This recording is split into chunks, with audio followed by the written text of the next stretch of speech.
Ok. Como que o senhor enxergou a reação do meio jurídico ao posicionamento do Supremo sobre a questão da prisão em segunda instância? Eu sempre tive comigo que não era necessário aguardar o recurso especial junto ao Superior de Justiça, nem o extraordinário junto ao Supremo Tribunal Federal.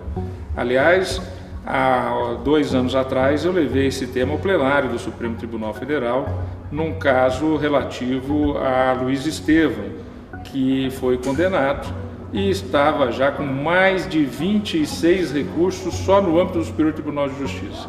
Quando eu recebi o processo em meu gabinete, ele estava naquele dia, era o último dia para decidir, porque no dia seguinte já haveria a prescrição. Ou seja, se eu não tivesse tomado uma atitude drástica de entender aqueles recursos protelatórios, o que foi confirmado pelo colegiado, ele estaria solto, porque teria prescrito através deste artifício de inúmeros e inúmeros recursos.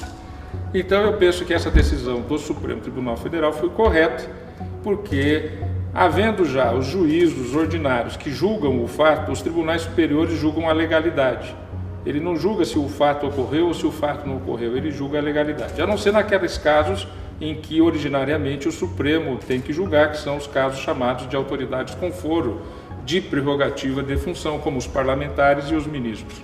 Pois bem, mas nos casos normais, o que ocorre?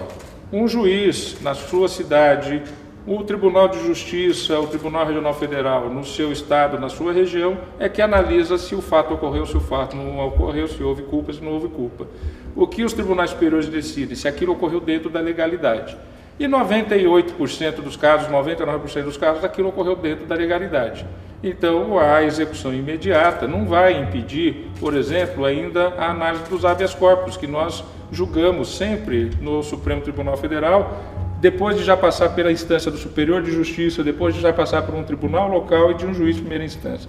Então nós temos hoje enormes mecanismos de proteção ao acusado, garantindo a ampla defesa.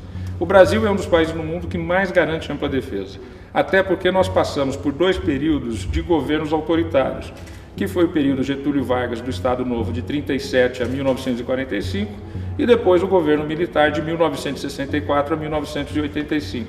Com isso, a Constituição de 88 criou mecanismos enormes de proteção à defesa do cidadão. E nós temos isso e o judiciário sempre está aberto à decisão. Eu mesmo recebo em torno de 10 a 15 habeas corpus por dia em meu gabinete para análise.